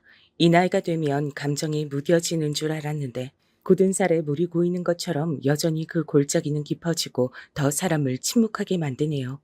표현을 적게 하는 것일 뿐 아픔은 더 사무치는 것 같습니다. 제가 여기 사연을 보내게 된 건 아마도 저와 동년배 분들이 많으실 거고 자식 둔 부모로서 들어주실 것 같아서 보내봅니다. 단 몇 명이라도 내 감정이 공유해주는 사람이 있다면 남은 여생이 그나마 좀 사라질 것 같아서요. 저에게는 눈에 넣어도 아프지 않은 딸이 하나 있습니다. 제가 30대 중반에 아주 늦게 장가를 가서 얻은 딸, 수연이인데요. 사실 우리 딸은 어릴 때부터 지 엄마 사랑을 많이 못 받고 자랐어요. 이 또한 아이에게 너무 미안한 일입니다만 어릴 때 지 엄마가 집을 나가버렸거든요. 그때 아내와 헤어지던 날을 저는 잊지 못합니다. 때는 명절이었고 딸아이가 초등학생이었던 시절 아내는 집 세간살이를 거의 옮기다시피 해서 우리 눈앞에서 사라졌어요. 요렇게 달랑 전화 몇 통만 넣었더군요. 나야. 미리 말 못해서 미안하지만 당신도 짐작했을 것 같은데 난 당신과 이제 못 살아. 서류는 나중에 따로 보낼게. 그때 얼굴 다시 보고 수연이 잘 부탁해. 너 지금 어디야? 당장 여기 와서 얘기해. 집골이 이게 뭐야? 집 세간살이를 바늘 들고 튀었어 너. 어떻게 이럴 수가 있어 너? 미안. 이제 더 할 얘기가 없어. 전화 끊을게. 아내는 그러고 전화를 끊어버렸고 전 어디에 다시 걸어야 할지조차 몰랐어요. 멀리 시골에 계신 장모님께 전화해서 상황을 다 밝혔는데 별 소용이 없더군요. 아이고 자네 내가 다 미안하게 됐네. 영순이 걔가 막내로 태어나서 너무 버릇없이 자랐나 봐. 근데 이렇게 된 거에 꼭 걔 잘못만 있겠나? 자네도 너무 아내한테 빡빡하게 군 게 없는지 생각해보게나. 장모님, 지금 그게 맞는 말씀이라고 생각하십니까? 막말로 제가 영순이한테 무엇을 잘못했을까요? 결혼 안 하겠다는 저를 굳이 찾아와서 그렇게 시집가고 싶다고 졸랐어요. 장모님도 아시지 않습니까? 아이고, 자네 왜 그렇게 흥분했는가? 소리 좀 지르지 말게. 내 귀가 아파하죠. 장모님, 장모님 끊지 마세요. 장모님. 그러나 이런 식으로 무책임하게 연락을 인방적으로 끊어버리신 장모님을 보며 전 무척 좌절하게 됐어요. 딸아이는 영문도 모른 채 순식간에 자기 엄마랑 떨어지게 됐고 요즘으로 치면 싱글파파 그런 게 되어버린 저는 앞길이 막막했죠. 가정이 이렇게 무너지게 되니 당연히 저는 일에 집중이 되지 않았고 순조롭게 벌리고 있던 돈들은 여기저기서 빵꾸가 나기 시작했어요. 중간에 형제들이 나서기도 하고 집이 경매에 넘어가려는 것도 도와주고 했지만 끝내 막을 수 없었답니다. 막내 남동생이 얼마나 괴로워했는지 몰라요. 형, 어쩌다가 이렇게 집까지 수연이가 너무 안 된 것 같아. 내가 데려다가라도 키워주고 싶지만 됐어. 그게 무슨 말이냐. 너도 재수 씨가 있고 애들 둘이나 있는데 비록 지하로 이사 가긴 하지만 별 수 있겠어. 처음에도 그렇게 시작했고 다시 그렇게 시작해야지. 하지만 사람이 한번 올라갔다 처지게 되니 다시 올라가기에 너무 지치더라고요. 중간에 딸아이가 아플 때 의료보험비 문제로 병원에 못 보내기도 했고 이때 아내로부터 연락이 오기도 했었는데요. 정말 사람 같지 않게 느껴지더군요. 당신 어떻게 된 거야? 의료보험비 안 냈다고 왜 나한테 연락이 와? 애 치료 정도는 제대로 받게 해야지. 뭐 하면서 사는 거냐고. 너 연락 한번 잘했다. 그래. 이혼하면서 네가 진 카드비 때문에 하자고 하더니 애 키우는데 네가 한 일이 뭐가 있어? 애 밥값이랑 옷값이라도 대줘봤어? 아님 사춘기 네 딸 이제 이런저런 변화 와서 힘들어하는데 애미라고 나타나서 한 번이라도 안아준 적이 있어? 에휴, 또 이런다. 누가 싸우재? 내 말은 의료보험비 좀 따박따박 내라는 거야. 이런 걸로 신경 쓰이게 하지 말고. 난 너 사람으로 생각 안 하니까 짐승으로 여기니까 다신 연락하지 마라. 내일 돈이 있으면 냈겠냐? 그럼 네가 쳐내던지. 저는 정말 하루하루 아내에 대한 분노로 잠을 이룰 길이 없었어요. 그럼 안 됐는데 지금도 땅을 치고 가슴을 치고 후회하는 것은 죄 없는 딸에게 너무 쥐엄마 험담을 많이 했단 것입니다. 저도 인간이기에 견딜 수가 없어서 그런 것도 있지만 딸아이에겐 엄마인데 제가 너무한 것 같아요. 네 엄마가 그렇게 짐을 다 들다시피 하고 날라버려서 아빠는 살 의욕을 잃었어. 앞으로 어떻게 하면 좋을지 모르겠다. 집도 이렇게 작은 데로 왔고 일하느라 계속 바쁠 거야. 수연이 너도 혼자 있는 날이 더 많을 거고. 아빠, 우리가 갑자기 왜 이렇게 된 거야? 엄마만 탓하면 해결될 수 있어? 엄마가 다시 보고 싶은 건 절대 아니야. 근데 갑자기 이렇게 집이 줄어들고 내가 전학을 가야 하는 상황이 우울해. 이러면서 딸은 얼마 안 가 그만 못 참고 통곡을 하더라고요. 이혼과 동시에 제 삶도 딸의 평온한 일상들도 시간이 지날수록 점점 무너져 내렸어요. 아내는 어디서 어떻게 사는지도 모르게 멋대로 살고 있었고요. 그렇게 어찌어찌 시간이 지나 딸아이가 20대 중반이 됐을 무렵 그때도 아내는 염치 없이 전화를 걸어왔어요. 딸을 만나고 싶어 했지만 이제 딸이 거부했답니다. 엄마가 무슨 낯으로 연락했는지 모르겠어. 난 아빠가 너무 고생한 게 불쌍해서 엄마가 아무리 날 낳아줬다지만 만나기 싫어. 연락하지 말아줘, 엄마. 그러자 이 말에 아내는 또 저에게 전화를 걸어 난리가 났어요. 하지만 저도 다 무시해버렸고 그저 딸만이 행복하길 바라면서 살았답니다. 한 번 구겨진 형편은 다시 펴지질 않더라고요. 저도 아내를 용서하고 싶었지만 그럴 수가 없었어요. 제 삶이 너무 고되고 필요했으니까요. 오죽하면 중간에 딸조차 이런 제안을 할 정도였답니다. 아빠, 이제 아빠도 나이가 있고 좀 더 있으면 환갑이고 칠순일 거 아니야. 혼자 나이 드시지 마시고 좋은 아줌마라도 만나서 재혼해. 나 나중에 시집 가면 아빠 혼자 되잖아. 나 그럼 진짜 너무 부담스러워. 딸은 우스갯소리로 슬쩍 말을 했지만 전 엄두가 안 났어요. 이 나이 돼서 다시 누구랑 살고 싶지도 않아. 재혼할 거면 진즉했어야지. 이제 이렇게 늙어가는데 누가 거들 떠나 봐주겠니. 나 걱정 말고 수연이 너나 제대로 시집 갈 생각해. 남자놈들 조심하고 여차하면 꼭 결혼 안 해도 돼. 저는 딸에게 굳이 결혼 안 해도 된다고 말렸던 게 이제 정말 사람들을 믿을 수가 없게 됐으니까요. 아내와 그렇게 일방적인 이혼을 당한 이후 저는 정말 놀랍도록 부정적이고 고지식한 노인으로 나이 들고 있었던 것 같아요. 하지만 딸아이는 그런 저의 바램과 달리 어느덧 결혼할 나이가 됐어요. 제가 장가 가던 때 30대 중반은 무척 늙고 닳고 다른 나이였는데 요즘은 다들 늦게들 결혼하니까요. 이쯤 딸아이는 번듯한 남자 청년을 데려왔답니다. 아빠, 내 남자친구. 저기, 나 이 사람이랑 결혼하고 싶어. 남자친구도 결혼하자고 프로포즈했고 같이 살고 싶어. 아빠가 허락해줬으면 좋겠어. 이때 눈을 들어서 제 앞에 서 있는 그 청년을 봤는데 키도 180 정도 돼 보이는 아주 훤칠한 키에 얼굴도 시원시원하게 잘생겼더군요. 그래. 근데 둘이 만난 지 얼마나 됐다고 했나? 1년 좀 넘었다고 했던가?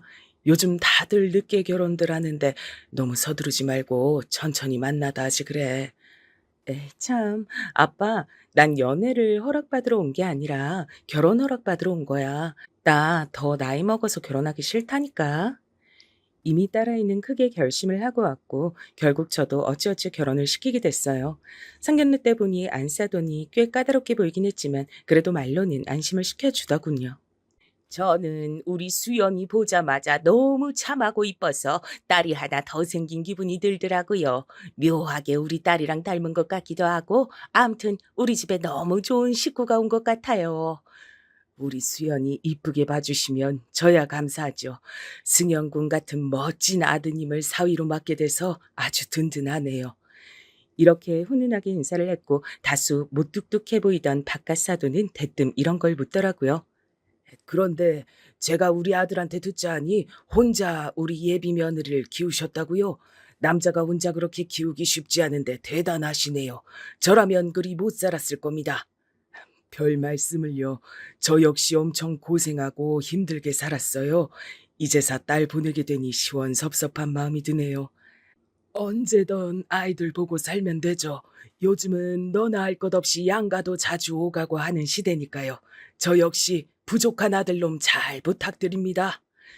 이런 대화를 다들 격식 있게 맞춰서 나누고 그리고 결혼식 때 또 보고 이후로는 볼 일이 정말 없었어요. 딸은 시댁 근처에 집을 얻었고 저는 원체 먼 곳에 살고 있어서 얼굴을 자주 보기 힘들었답니다.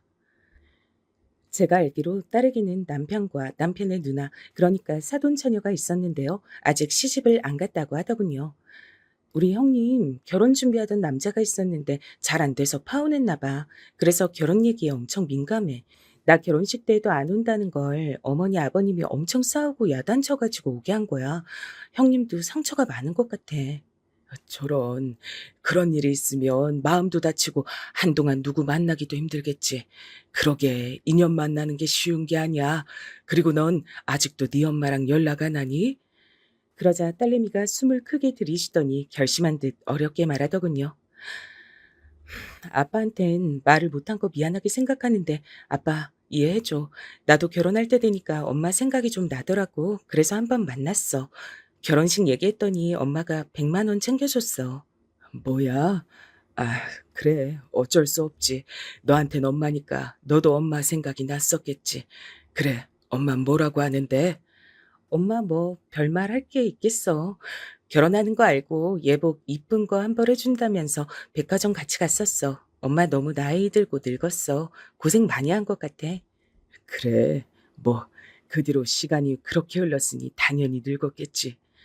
그런데 딸은 이때 뭔가 바라는 게 있는 것처럼 의미심장하게 말을 하더군요. 엄마, 그렇게 우리 두고 나가서 전혀 평탄하게 살지 못했대.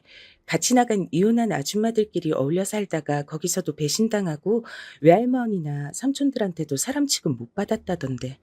자식이랑 남편 두고 나가서 어찌 그리 사냐고 했대. 외할머니도 재작년에 돌아가셨다더라. 그래, 아빠가 전부 모르는 일 천지네. 암튼 알겠어. 혹시나 몰라서. 이제 난 정말로 아빠한테 분리돼서 나온 거니까 만약에 만약을 대비해서 엄마 연락처 줄게. 쓸 일 없으면 안 써도 돼.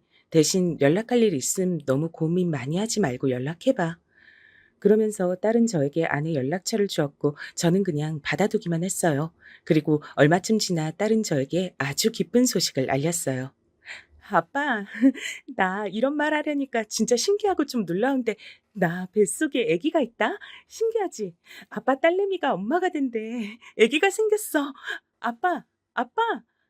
아, 이 말을 들으니 얼마나 여러 가지 감정들이 교차하던지 뭐라고 말을 하면 좋을지 생각이 딱 안 나더라고요.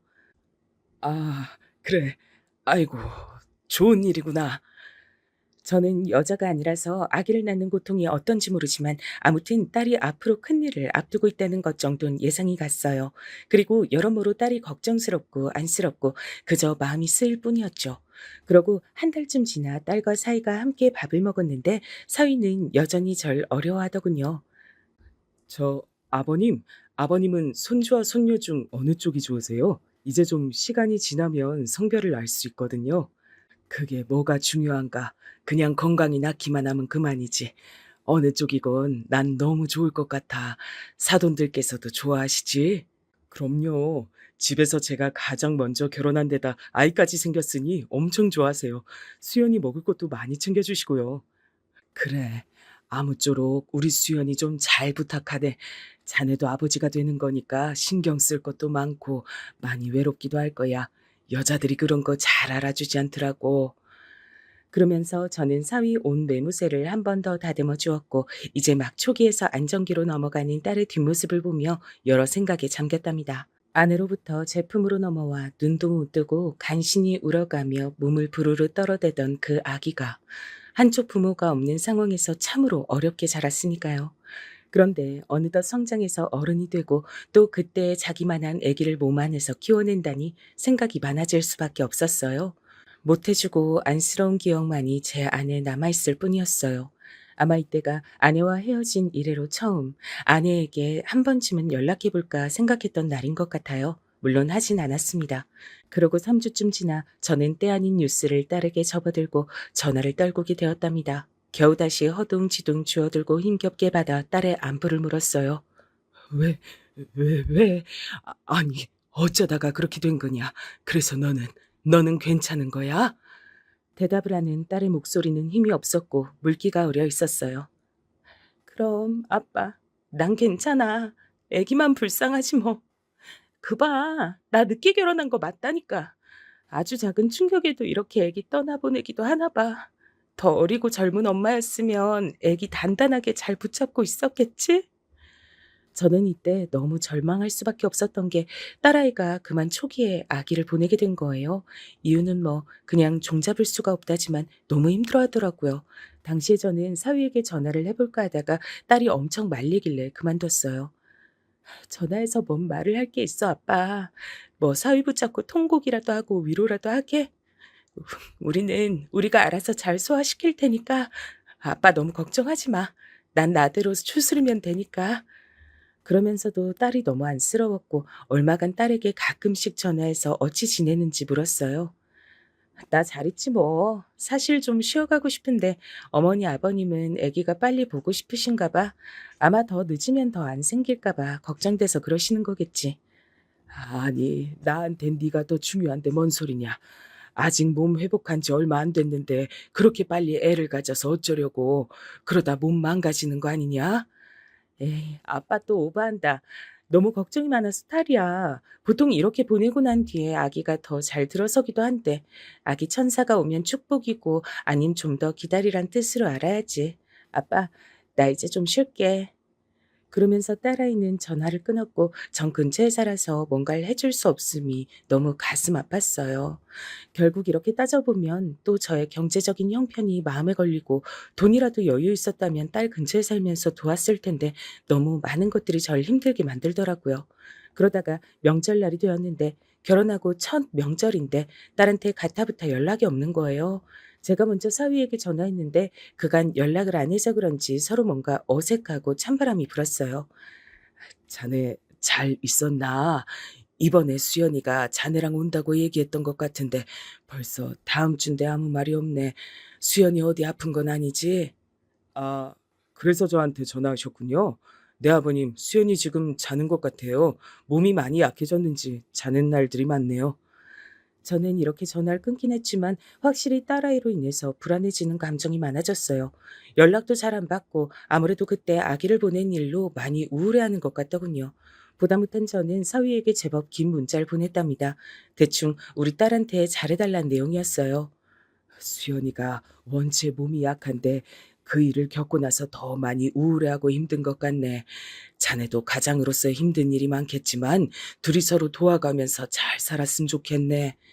이런 식으로 길게 써서 보냈지만 사위는 읽고도 바쁜지 답이 없더라고요. 그 이후로 딸은 가끔씩 연락이 되긴 했지만 저희 집엔 잘 오지 않았고 계속해서 건강이 안 좋다는 말만 했어요. 아빠, 별건 아닌데 내가 요즘 몸이 너무 안 좋아서 약을 먹고 있어. 언제 기운 좀 차리면 아빠네 놀러 갈게. 걱정하지 말고. 그래서 전 그런가 했는데 이게 웬걸요. 딸아이가 괜찮다고 하면서 약속은 몇 번 미뤘고 가끔씩 전화 통화만 하면서 지냈는데요.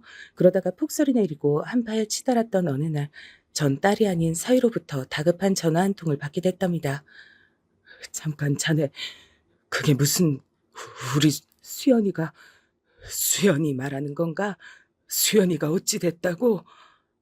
저기 네 아버님 지금 바로 오셔야 할 것 같습니다. 사위는 아주 달달 떨리는 목소리로 힘겹게 말을 했고 전 전화를 내려놓고 몸을 움직일 수가 없었어요. 그냥 오늘 날씨는 유독 을씨년스럽게 춥고 이따 퇴근하면 어떻게 몸을 녹이면서 뭘 할까 정도만 생각하고 있던 아침이었어요. 그런 날에 딸이 어젯밤을 기점으로 해서 사망한 것 같다는 연락을 사위로부터 받았어요. 저는 방바닥에 발이 묶여버린 사람처럼 일어날 수가 없었어요. 그러고 택시를 타고 움직이는 길에 그때 처음으로 거의 수십 년 만에 딸아이가 주었던 전 아내의 연락처로 전화를 걸었어요. 여보세요? 누구세요? 나야, 수연이 아빠. 그러자 아내는 잠깐 숨이 멎은 듯 말이 없더니 겨우 그러냐고 답을 하더군요. 이때 저는 더 어쩔 것도 없이 말이 마구 튀어나와 제어가 되지 않았어요. 지금 당장 와야 해. 수연이가 나도 지금 연락을 받았어. 당신 지금 와야 해. 응? 무슨 소리야? 당신 말을 좀 알아듣게 해. 수연이가 하늘나라에 갔대. 사위한테 연락받았어. 아, 그게 무슨 말이야? 세상에, 말도 안 돼. 어디라고 지금? 이리하여 저와 아내는 정말 얼마 만에 얼굴을 마주한 건지 모르겠더라고요. 하필 그렇게 해서 만나게 되는 계기가 우리 둘 사이의 유일한 공통점이었던 우리 수연이 때문이라니. 게다가 그 수연이는 우리 곁에 없다니 말이 되나요? 장례를 치르면서 저와 아내는 그 어떤 언쟁도 하지 않았어요. 저도 처음에는 아내가 저를 보자마자 제 탓을 하지 않을까 싶었어요. 제 탓을 하는 자체가 이상한 거지만 워낙에 상식이 없는 사람이니까요. 하지만 아내는 와서 되도록 울지 않았고 이래저래 감정을 드러내지 않고 사람들을 맞았어요. 침울한 얼굴의 사위를 그날 처음 본 아내는 많이 묻지도 않고 형식적인 것들만 제게 묻더라고요. 수연이한테 마지막 연락이 애기 보냈다는 말만 들었는데 그게 이유인 거야? 글쎄, 나도 모르겠어. 사위도 그렇고 다들 그 때문인 거 아니냐고 생각하는 것 같아. 딸은 정말 싸늘한 죽음으로 발견됐고 처음에 그걸 알아차린 사위도 엄청난 충격에 휩싸인 듯 했어요. 결혼한 지 1년 남짓, 이제 막 지난 신혼부부였으니 얼마나 고통이 크고 충격이 컸을까요? 사돈 쪽과 아주 형식적인 이야기들만 나눴지만 마음은 전혀 정리되지 않았어요. 당연한 것 아닐까요? 이때 안사돈이 조심스럽게 말을 꺼내더군요. 아무리 봐도 우리 수연이가 아기 때문에 많이 상심한 것 같아요. 우리 아들 말론 평소에도 우울증이 있었대는데. 평소 우울증이요? 우리 수연이한테요? 그런 건 없었던 걸로 기억합니다만. 아무래도 그런 게 있으니까 그런 선택을 했겠죠. 그리고 이렇게 혼자 된 우리 승연이가 너무 짠해서 원. 아니 저기 사돈도 상심이 크시겠지만 쟤도 보통 충격받은 게 아니거든요. 휴, 저는 이때 제 마음을 추스릴 수도 없었지만 당장 사돈 댁에도 여러모로 면목이 없어지더군요. 딸을 잃은 슬픔만 하겠냐고 말들이야 그렇게 하지만 엄연히 남이었고 이제도 남이 될 관계잖아요. 좀 야속하게 들릴 만한 얘기들을 그제서 하는데 듣기 힘들었어요. 그래서 그렇게 괴로워한다는 사위를 붙잡고 물었는데요. 저는 뭔가 계속 개운하지 않았답니다. 수연이가 나랑 연락도 점점 줄어들긴 했어. 근데 얘가 이런 말은 좀 그렇지만 정말 그렇게 갔다는 게 믿기지 않아서 그러네. 무슨 다른 일은 없었나? 다른 일이 뭐가 있겠습니까? 저도 알 수만 있다면 알고 싶어요, 아버님. 지금 저도 너무 마음이 힘들고 다시 연락드리겠습니다, 아버님. 이러면서 사위는 제 앞에서 사라졌고 저는 얼마간 집에서 움직이질 못했어요. 그러던 중 전 아내가 연락이 대뜸 오더니 우리 집으로 오겠단 거예요. 무슨 일이야? 뭐 때문에 오려고? 그러지 말고 나랑 그 수연이 시댁 거기 좀 가보자. 아님 수연이 신혼집이라도. 그 사위놈 내가 수연이 엄마라는데도 인사도 까딱거리며 잘 안 하더라고.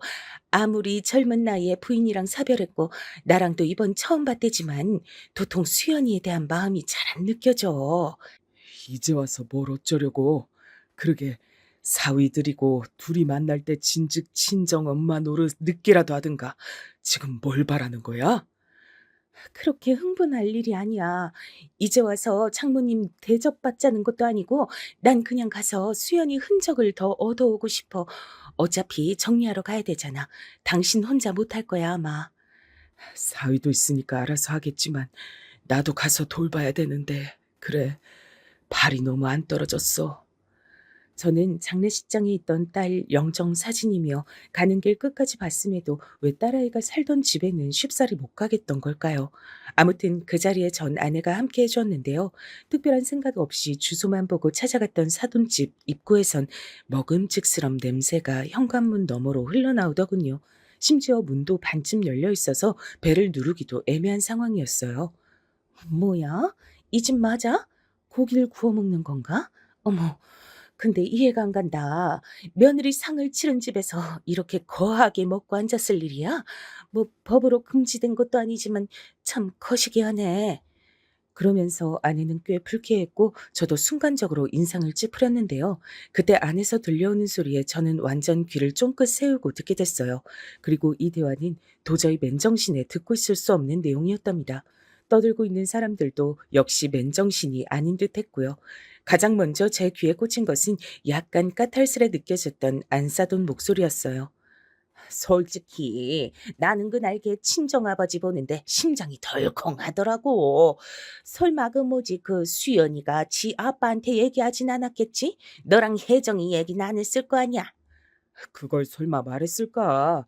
내가 볼 때 장인어른은 절대 알고도 참을 타입은 아니야. 재혼인 얘기까진 모르니까 허락하셨겠지.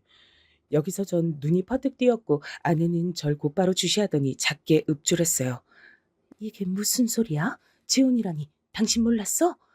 저는 이때 고개를 끄덕였고 이후로 이어지는 말을 하나도 놓치고 싶지 않아 숨을 들이마셨어요. 아무튼 재수없게 됐지 뭐야. 그날 그렇게 할 게 뭐람. 어휴, 난 괜히 찜찜해. 내가 일 저지른 것 같잖아 꼭. 엄마가 너무 과민한 거야. 그리고 걔도 어지간히 예민한 거고 재혼인 거 지도 알고 결혼했으면서 내가 혜정이랑 다시 결혼한다는 것도 아닌데 수연이가 거의 발작 수준으로 과하게 굴었지. 이 부분부터 저랑 아내는 거의 이러다 숨 넘어가겠다 싶을 정도로 소리를 죽이느라 고통을 받게 됐답니다. 도저히 대충 넘겨들을 얘기가 아니었으니까요. 상황이 이렇게 된 거 안타깝긴 하지만 어쩌겠냐. 산 사람은 살아야지.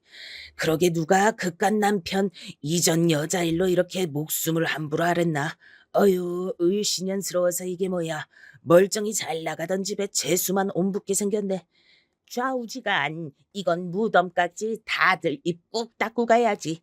목에 뭐가 들어와도 말하면 안 되는 거야. 그리고 승연이 너도 이번에 교통정리 확실히 해.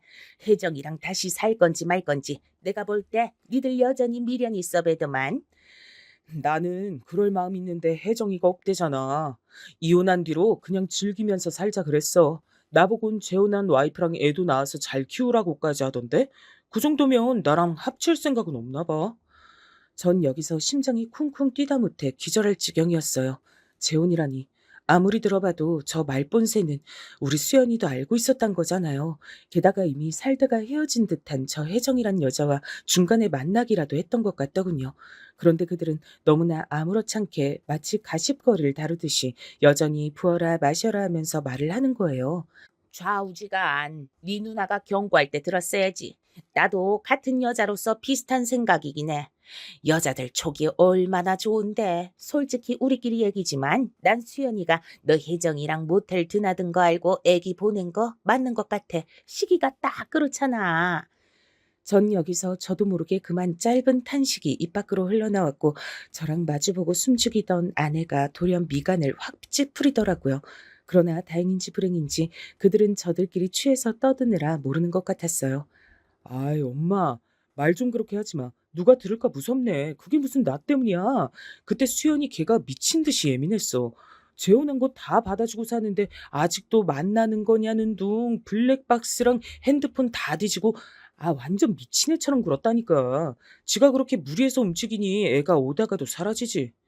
저는 이때 옆에서 아내가 제 발을 지그시 밟지만 않았더라면 그냥 무작정 정신 나간 사람처럼 이 집 안으로 뛰쳐 들어갔을 거예요. 마치 독립투사처럼 말이에요. 아내는 절대 안 된다고 기다리라고 아주 무섭게 인상을 쓰면서 절 제어했어요. 그런 아내의 눈을 마주보는데 아내의 눈을 이렇게 정면으로 마주보니 참 묘한 감정이 올라오더군요. 그러면서 말도 못할 서글픔이 올라왔어요. 좌우지간 그냥 이렇게 잘 묻어야지 뭐 어떡해. 나도 처음엔 좀 움찔했는데 별 수 없어. 일이 이렇게 돼버린 걸. 그리고 내가 뭐 혜정이랑 다시 살겠다고 질 버리고 이혼하자고 한 것도 아니고 지 멋대로 소동을 벌인 거 아니야. 이 부분에서 전 딸아이가 이 세상에서 사라진 날의 진짜 얘기를 듣게 됐어요. 그때 아내가 눈을 질끈 감더니 미숙하게 핸드폰을 꺼내 동영상 버튼 같은 걸 누르더군요. 퍼식하고 켜지는 소리가 너무 컸는데 하늘이 도운 걸까요? 사위건 안사돈이건 누구건 바깥의 소리를 못 듣더군요. 나도 미치겠더라고. 지가 나 좋아 죽겠다고 난리더니 재혼인 거 밝혔을 때 지 멋대로 헤어지자고 했다가 지가 다시 매달렸잖아. 근데 나 결혼한 다음 혜정이랑 만난 건 진짜 딱 4번뿐이야. 모텔 갔다가 수연이가 차 운전해서 쫓아온 건 2번이고 혜정이도 기겁했어. 으이구 이놈 새끼야. 이건 네 편 못 들겠다. 누구 들을까봐 무서워 죽겠네. 임신한 새 와이프 두고 전처 만나서 모텔 드나드는 놈이 내 아들 새끼라니. 내 새끼니까 덮고 가는 거지. 만약 사위였으면 넌 죽었어. 아, 내가 일버린 거 아니라니까. 혜정이가 갑자기 연락 오더니 그날따라 분위기가 그래서 암튼 2년이나 같이 살았던 부부니까 오랜만에 보고 마음 맞을 수도 있는 거지. 하여간 수연이게 진짜 그날 귀신 같았어. 차에서 내리는 거 보고 내가 다 애가 떨어질 뻔했다니까. 저는 이 말을 들으면서 속이 타다 못해 썩어 문드러져서 덩어리로 뚝뚝 떨어지는 느낌이 들었어요. 내 딸, 내 예쁜 딸, 태어났을 때 그렇게 안아보고 감격에 젖었던 우리 딸, 그 자그마한 한 주먹으로 내 손가락 하나를 꽉 쥐던 그 감촉이 아직도 잊혀지지 않는데 그 딸의 마음을 그리고 그 뱃속에 있던 아기까지 이놈의 짐승 같은 치가 다 망가뜨려 버린 거예요. 제 눈이 도는 걸 저도 느꼈지만 아내도 동시에 느꼈는지 여러 번 저를 계속 붙들고 못 들어가도록 억제했어요. 나중엔 참다 못해 양쪽 눈에서 눈물이 흐르더군요. 우리 딸은 스스로 목숨을 거두었다곤 하나 사실 저들로 인해 영혼을 난도질 당한 거나 다름이 없는 것이었죠. 얼마나 괴로웠으면, 아이가 얼마나 가슴이 찢어지고 숨을 쉴 수 없었으면 그런 선택까지 했던 것일까요? 결국 저는 얼굴을 부여잡고 주저앉았고 아내 역시 속으로 피울음을 삼키며 참는 추미새가 제 귀에 들려오더군요. 아내는 계속 꾹 참고 문가 쪽으로 핸드폰을 들이대고 있다가 한 10여 분쯤 더 지나서 끄더라고요. 그리고 서둘러 절 재촉해서 그 집 현관 쪽을 지나 밖으로 나왔어요. 차에 올라탄 전 아무것도 할 수 없었고 아내는 그 영상이 촬영된 것만 몇 번 확인하더니 그제서 온몸에 얼굴을 파묻고 움직이질 않더군요. 아내와 저는 정말 이때 한 거의 30여 분쯤 됐을까요? 온몸이 마비되고 굳어버린 사람처럼 전신에 쥐가 난 마냥 움직일 수가 없었어요. 차라리 몰랐더라면 어땠을까 싶을 정도로 심장이 뜯기는 느낌이더라고요. 가장 최악의 때 저에게 그렇게 원수 같고 원망스럽던 대상이 이렇게 제 옆에 있어서 힘이 될 줄 꿈에도 몰랐어요. 꿈에도 잊지 못하고 이를 갈며 원망하던 전 아내가 딸아이를 잃은 상황 앞에선 저와 세상 둘도 없는 동지가 되어 그간 일은 일단 묻고 한마음이 됐거든요. 일단 당신 헛짓할 생각하지 말고 좀 생각을 해보자. 얘기를 정리해봐야지. 아우 죽겠네. 나 토하고 싶어. 어떡하지? 어디 가서 하고 오든지. 여기 비닐봉지 있어. 그런데 아내는 그 비닐을 받아들고 아무것도 못하고 쓴 구역질만 하면서 온 얼굴이 다 흘러내릴 정도로 울더군요. 막상 누군가가 그렇게 옆에서 처절하게 우니 저는 울 수도 없었어요. 감당이 안 되는 슬픔이 온몸에 들어차니 몸이 밖으로 내보내지도 못하는 것 같더라고요. 우리는 어찌어찌 그렇게 하루를 넘겼고 저는 당분간 회사를 쉬게 됐어요. 회사에서 같이 일하던 제 또래 주임과 동료들은 모두 제 딸의 결혼식에 왔던 사람들이에요. 그러니 말들을 아끼더라고요. 딸내미 애기 가졌다고 그렇게 좋아하던 사람이 아니야, 이러면 안 되지. 이 얘긴 그만할게. 쉬고 와, 쉬고 와야지. 나는 감히 상상도 못하겠다, 자네 마음을. 그러고 저는 집으로 돌아와 전 아내와 일단 마주하게 됐어요. 딸아이 문제를 두곤 둘 다 숨도 쉴 수 없고 잠도 못 자고 뭘 못 먹고 앞으로 나갈 수가 없는 상태였거든요. 서로가 너무 불안하고 숨이 막혀 뭘 못하고 멈춰 있다가 이튿날부턴 안 되겠다는 생각이 들었어요. 수연이 어떡하지? 수연이 생각에 아무것도 못하겠어. 뭐든 해야 해. 어떻게 하지? 당신은 어때? 당신도 마찬가지 아니야? 나 그날 뭔 정신으로 동영상 찍겠다고 그걸 눌렀나 몰라. 나 같은 기계치가 말이야. 나는 키오스크도 다룰 줄 몰라서 뭐 사 먹지도 못하고 젊은 애들 돈 받아야 되는데 이게 녹화는 됐더라. 나 근데 소리는 안 들어봤어. 당신이 다시 확인 좀 해봐. 그래서 전 다시 소리를 켜서 들어보니 사위새끼의 입에서 나오는 그 역겹고 끔찍한 소리들이 추접스럽게 한 15분가량 이어지더군요. 나는 못 듣겠는데 당신이 대신 들어보니 어때? 대충 뭔 내용인지 나와? 알아들을만 하겠어? 어디다가 들려줘도 될 정도야? 그 정도론 충분해 보여. 근데 이게 나도 모르겠네. 어디다 의논을 해야 하나? 저는 아무래도 저 혼자 있는 것보단 낫겠지만 아내와 둘이 있는 것만으로는 부족해 보였어요. 결국 막내 남동생에게까지 이 사실을 알려 도움을 요청했어요. 남동생 역시 조카를 보낸 슬픔에 아직도 괴로워하던 중 이 소식을 알고 충격을 받았어요. 형, 내가 주변에 좀 알아볼게. 우리 처조카가 변호사잖아. 뭐든 정보를 좀 얻을 수 있겠지. 그거 영상 나한테 좀 보내줘. 이렇게 해서 남동생에게 일단 넘겼지만 저는 가만히 앉아 기다릴 수가 없어 사위에게 연락했어요. 아, 네, 아버님. 오셔서 수연이 유품 가져가신다고요? 핸드폰이요? 핸드폰은 못 봤는데. 수연이 핸드폰이 왜 없겠어? 그 집에 있을 거 아니야. 걔가 그날 그러기 전에 핸드폰만 어디다가 버렸을 리가 없잖아. 집에서 그런 일을 벌였는데 나 지금 거의 다 왔으니까 문 열어봐. 저는 사위에게 미리 말하지 않고 바로 들이닥쳐서 찾으러 들어갔고 사위는 무척 짜증난 얼굴로 문을 열어주더군요. 그 아버님, 안 그래도 제가 모시려고는 했는데 저도 정신이 없어서 저기 제가 같이 찾아드리겠습니다만 비켜. 자네랑 할 얘기 없으니까. 네? 아니 갑자기 저기 왜 그러세요 아버님? 저한테 뭐. 저는 여기서 곧장 사위를 돌아보며 말했어요. 수연이 자네가 죽인 거야. 그렇게 하자. 자네도 그렇게 알고 있지? 그러자 사위는 지나가다 우박이라도 맞은 얼굴로 절 쳐다보더군요. 아버님, 저 지금 하나부터 열까지 하나도 이해가 안 갑니다만 그게 대체 무슨 말씀이세요? 좀 이해를 시켜주셔야. 여기가 안방인가? 그거 비켜보래도. 저는 아직도 수연이 흔적이 보이는 화장품들이 질비하게 놓여있는 화장대 쪽을 봤어요.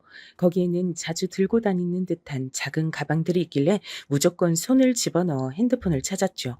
남동생이 저에게 핸드폰은 꼭 필요하다고 말했거든요. 증거가 많으면 많을수록 좋으니까 되도록 그 조카 사이놈 거슬리긴 하지 말고 핸드폰만 찾아서 나오면 될 거야. 사실 저기 형수님이 녹음해둔 영상만으로도 증거가 되긴 할 텐데 일단은 불법 녹음이니까 뭐가 더 있으면 좋을 것 같아. 그리하여 저는 핸드폰을 손에 꼭 쥐었고 서희는 이때 엄청 소스라치게 놀라더군요. 제가 이렇게 불시에 올 줄 몰랐던 것 같고 자기를 향하는 태도가 급변한 거며 어쩌면 지한테 아주 불리할 수 있을 핸드폰이 저한테 넘어간 걸 보니 표정이 이상해지더라고요. 아버님, 저기 잠깐요. 지금 바로 가시게요? 여기 수연이 물건 더 있는데 더 보시고 잠깐 좀 더. 아니, 나 가야 돼. 밖에 차 세워놨어. 잘 있게나. 저는 일단 찾은 건 찾았고 당황하는 사이놈 얼굴을 보니까 더더욱 이대로 조용히 나가야겠더군요. 정말 신발을 대충 고쳐 신고서 막 나가려는 차에 사이는 또 저를 붙잡으려는 거예요. 아버님, 잠시만요. 어디 가시게요? 이러다가 거의 몸이 부대끼면서 핸드폰을 떨굴 뻔했고 저는 억지로 몸을 굽혀서 문을 박차고 그대로 뛰어나갔어요. 이놈 새끼는 얼마나 속이 쫄아들었는지 끝까지 덩치 큰 놈이 제 차까지 따라붙는 통에 저도 숨이 안 쉬어질 정도로 긴장됐어요. 아버님! 곧장 저는 시동을 걸고 횡하니 나가버렸고 한참 나가 사거리쯤 가서야 겨우 숨을 돌렸는데 이때 여차하면 큰 사고를 낼 뻔했죠. 진짜 뭔 정신줄로 쭉 나왔는지 아직도 기억이 안 날 정도니까요. 그러고 나와서 우리 집에서 열어본 딸의 핸드폰 안엔 저만 봐선 감이 다 안 잡히더라고요. 아내는 이때 열어서 보더니 톡이며 메시지며 사진첩이며 이런 것들을 다 보더라고요. 수연이 나랑도 연락을 해왔으니까 이기 집에 초음파 사진도 보내주고 있는데 어디 봐봐. 그런데 거기 안엔 딸이 서희와 나눈 통 메시지가 있었어요. 그 내용들을 보니 왜 그렇게 서희가 발악을 하고 쫓아왔는지 이해가 되더군요. 이후로 저한테 연락을 할 법도 한데 안 하는 걸 보니 포기한 건지 아님 멍 꿍꿍인지 알 수가 없었어요. 이놈 새끼, 이거 봐봐. 수연이 말은 쌍무시하네. 와, 여기에도 증거랄 게 있어. 수연이가 저놈 새끼 바람 피우는 거 찍어다가 증거로 몇 번 보냈었어. 근데 이 새끼가 잡아떼는 거잖아, 지금. 이거 뭐지? 서방님 조카한테 보내야겠네. 결국 우리는 머리를 쥐어뜯어가며 보다가 봐도 잘 모르겠어서 우선은 동생네 보냈고요. 저는 더 참을 수가 없어 사위 새끼가 아닌 안사돈에게 전화를 걸었어요. 우리 수연이 그쪽 집 때문에 그렇게 된 거 알게 됐어요.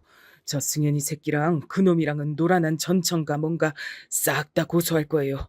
사별 전에 둘이 외도했고 놀아났고 우리 딸은 그 때문에 지 애기도 보내고 본인 목숨도 잃었어요. 저는 그쪽 아들 그냥 두지 않을 겁니다. 하지만 이 집 안사돈도 그 자식의 그 어미라고 보통 인간은 아니었더라고요. 불쌍한 우리 수연이 처음부터 이런 집이랑 엮이면 안 됐었는데 지옥 불구덩이에 들어갔던 거예요. 듣자 하니 말을 진짜 거침없이 막 하시는데 증거 있으신 거예요? 이거 사람 괜시리 윽박지르고 하시는 거 나도 다 걸어서 소송할 거예요. 우리 승연이한테 연락 받았는데 겁도 없이 남의 집 자식을 갖다가 그따위로 부르시네요. 어디 결혼한 지 1년도 안 돼서 재수 온 붙은 짓거리 하는 딸년을 보내놓고 뭐요?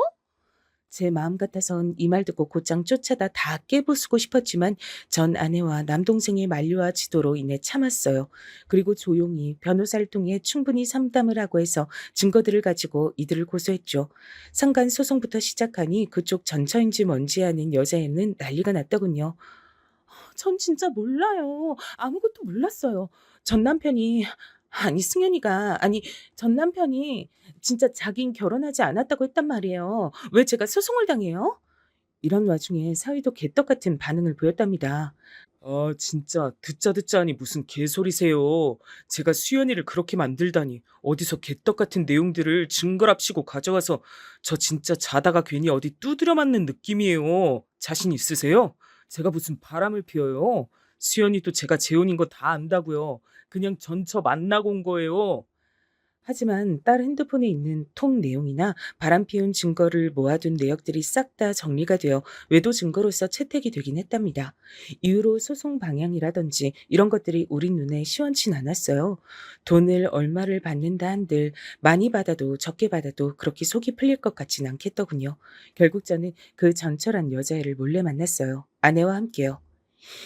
이혼하고 전 남편 좀 만난 걸로 상간 옆구리 붓기 싫지?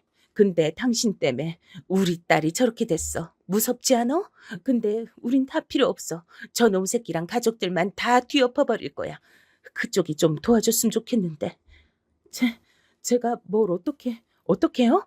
저 진짜 몰랐어요. 제발 한 번만 봐주세요. 저희 엄마 알면 진짜 쓰러져요. 그쪽이 알고 있는 거, 저 승현이 새끼 뭐 부숴버릴 만한 거 아는 거 없어? 우리도 뭔가 시원하게 복수하는 게 있어야 이제 다 잊고 접을 거 아니야. 그건 근데 저는 정말 잘못 없는 걸로 해주세요. 진짜 제가 모텔 가고 싶어서 간 게 아니고 전 진짜 와이프 있는지 몰랐다니까요.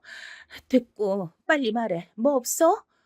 결국 이 여자 애불통이 나온 사실은 여기 안사돈이 하고 있는 아동복 옷가게 정도밖에 없었는데요.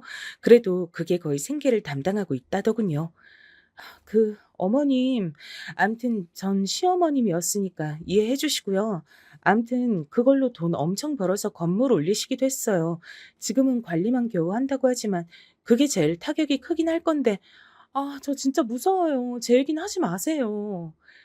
그리하여 우리는 어느 정도 벌금 물을 각오를 하고요. 전단지를 만들어 안사돈 아동복 가게 앞에 도배를 했어요. 새벽에 말이에요. 어느 정도 파급력이 있었는지 모르겠지만 적어도 안사돈이 출근해서 그 광경을 보기 직전까진 동네 사람들이 사진을 꽤 찍었나 봐요.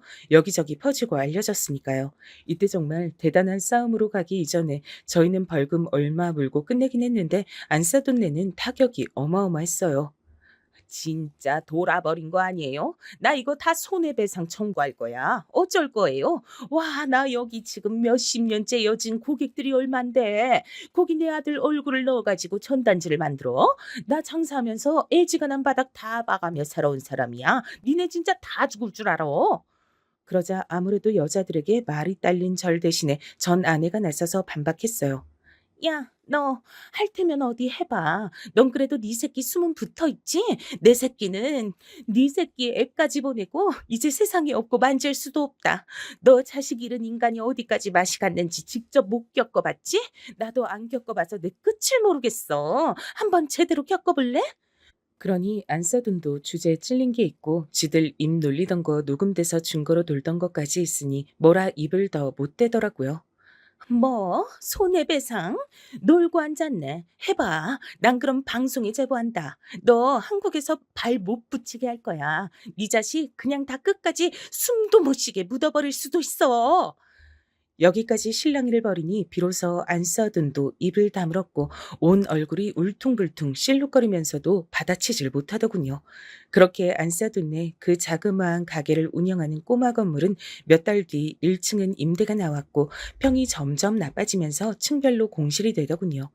그딴 것 따위로 나와 아내 그리고 수연이를 아는 모든 가족들의 분이 해소될 리도 없고 그래서도 안 되겠지만 묻히지 않고 이렇게 처리를 해나가고 있다는 것이 실감이 안 나네요. 서이놈도 지 엄마가 평생을 일궈서 그나마 갖추고 있던 저 모양새가 그 가게에 물려받으려다가 실패하게 되어 적잖게 놀란 눈치긴 해요. 일단 더 묻어버리고 싶지만 저와 전 아내는 우선은 숨을 고르고 있는 상태입니다. 사위는 얼마 전에 전화가 와서 제발 봐달라고 무릎 꿇고 하루 종일도 있겠다며 빌어대는데 어림도 없어요. 뭐래도 분이 풀리지 않겠지만 우리의 복수는 계속 이어질 예정이고 일단 지금까지 온 것을 조금은 정리하고 싶어 이렇게 적어보고 어느새 사연을 보내기까지 했네요. 이런저런 상황 때문에 완전히 적나라하게 자세히 적을 순 없고 애둘러 표현한 부분도 있지만 대부분은 사실이랍니다. 뭘 한다 해도 자식을 잃은 우리의 마음이 달래질 일은 없을 거예요. 우리의 숨을 거둘 때까지도요. 하지만 아무것도 안 하고 살아갈 수 없기에 이렇게 움직이는 것뿐입니다. 잠깐 숨을 고르고 싶어 조금은 저도 살고 제 숨을 내어보고자 이렇게 제 얘기를 하고 보내보게 됐습니다. 긴 얘기 들어주셔서 감사하고 또 감사할 뿐입니다. 건강하십시오.